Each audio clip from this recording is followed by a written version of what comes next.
c'est le docteur Valenduc qui va répondre aux questions des téléspectateurs. Bonjour Vincent.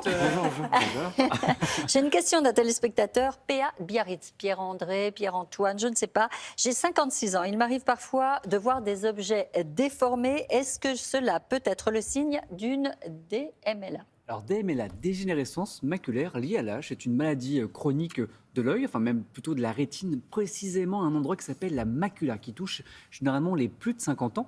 Et au niveau des symptômes, ce qui est assez caractéristique, c'est des lignes qui vont être un petit peu ondulées, une image également qui va être un petit peu ondulée. On peut, les patients En gros, on voit ça.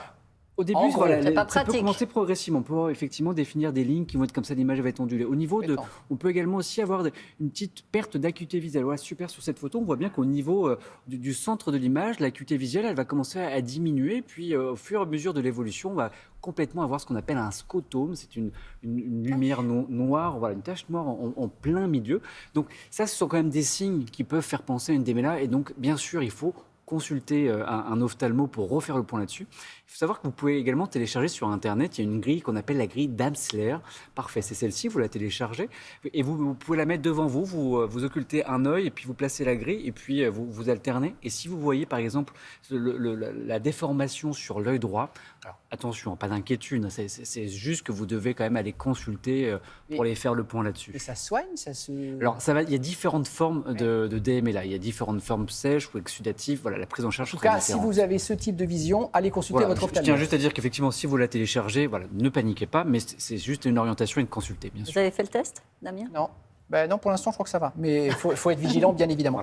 Voilà. Il y a Alexandra qui vous pose une question. Elle habite à Mont-de-Marsan, Vincent, après un premier jour de vacances et de baignade. Mon fils a déjà attrapé une otite externe, mais je n'arrive pas à lui mettre des gouttes. Il bouge, le gamin, c'est normal. Avez-vous un conseil pour que là se passe mieux, Vincent ? Je parle aux mamans. Comment vous faites, vous, comment vous faisiez à l'époque pour mettre ça Oh, dis donc. Non, Vincent, sortez de ce plateau tout de suite. Oui, il a raison. Vous mettez plus des gouttes dans les yeux de vos enfants. Ils sont Bah, dans bien les sûr. oreilles, dans les oreilles. Non, Ah, j'imagine que pardon, non. les oreilles. Non, mais effectivement. Alors, bon, la première chose, c'est bien. On peut penser que c'est un petit peu accessoire de réchauffer le On fait flacon. une prise de karaté. Exactement. Un genou et un Immobilise plat. l'enfant et puis tu lui mets les Exactement. gouttes, Pensez juste vraiment à réchauffer le flacon, c'est important. Pas pour le confort, oui, même si c'est quand même plus agréable d'avoir quelque chose de confortable, mais en réalité, quand c'est froid, ça peut provoquer des vertiges au niveau de l'oreille. C'est pour ça que le réchauffement, ça sert surtout à ça. Quand c'est un enfant qui a plus de 3 ans, c'est intéressant de tirer l'oreille vers l'arrière et vers le haut, ce qui permet d'aligner effectivement le conduit auditif externe pour permettre à la goutte de bien descendre. En revanche, si l'enfant a moins de 3 ans, c'est vers l'arrière et vers le bas. Je pensais que c'était vers le haut. Plus de 3 ans, arrière vers le haut, moins de 3 ans, arrière vers le bas. Ce qui permet un petit peu mieux de aligner le On ne conduit. pas de la même façon. Quoi. C'est vrai, exactement. Vous avez plus de 3 ans, Damien, si c'est la question pour...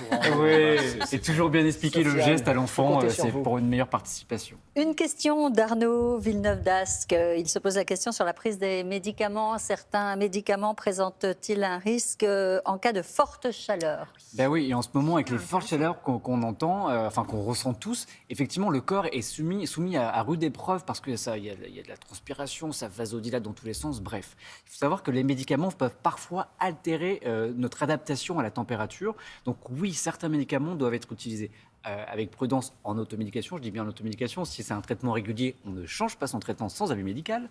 Sachez par exemple que l'aspirine peut perturber le fonctionnement du rein. On a les antimigraineux qui sont des médicaments qui vont agir sur la dilatation du vaisseau. Et si vous les prenez dans ces cas-là, effectivement, ça peut modifier également l'adaptation de votre corps à la chaleur. Je pense aux diurétiques. Vous savez, c'est des médicaments qui permettent d'augmenter la quantité d'urine. Donc ça, c'est risque de déshydratation. Donc encore une fois, prudence, pas d'automédication. Si vous êtes sous traitement, vous continuez, vous n'arrêtez pas. Et s'il y a un moindre doute, professionnel de santé. Fred habite à Annonay. Comment choisir des lunettes de soleil pour être sûr qu'elles protégeront bien mes yeux ? Alors, sur les lunettes, il y a 2 choses à regarder en réalité. Le premier, ça va être, la première chose à regarder, ça va être le filtre UV, d'accord ? Il est important de vérifier que sur les lunettes, il y a le marquage CE qui signifie qu'il y a une norme européenne et qui va permettre la filtration à 100% des UV. Ça, c'est vraiment la première sécurité qu'il faut regarder. La seconde, ça va être en réalité un indicateur entre 0 et 4. Donc, il y a 5 indicateurs et qui, lui, est en réalité fait un rapport à la luminosité. Si vous êtes sur 4, par exemple, 4, c'est forte luminosité, c'est celle qu'on va utiliser lorsque vous irez à la montagne. En bateau, à la montagne. Effectivement, dès que c'est des fortes luminosités, on ira prendre du 4. En revanche, voilà, j'attire juste votre attention. C'est pas parce que le verre est très fumé qu'obligatoirement il filtre des UV. Donc je résume, le CE, et puis ensuite vous regardez le numéro entre 0 et 4. C'est bien, 3 Et pour le l'été. look aussi, hein. Oui, le look, j'allais vous le dire, du design avec Sylvie Rigard. 0.2, on oublie ou, On dit que le 0, on est plutôt sur du confort ou de l'esthétique. Voilà, effectivement. Mais ce qui est important, c'est quand même l'UV. Et puis la luminosité, c'est aussi pour votre confort, parce qu'à la montagne, on a tendance à plisser les yeux. Et surtout, l'hiver avec la neige, faites gaffe. Exactement. Et puis les lunettes de montagne, pas en ville. Exactement, On est d'accord, tout c'est à pas fait. les bons verres. On est d'accord, Voilà, Nicolas. madame.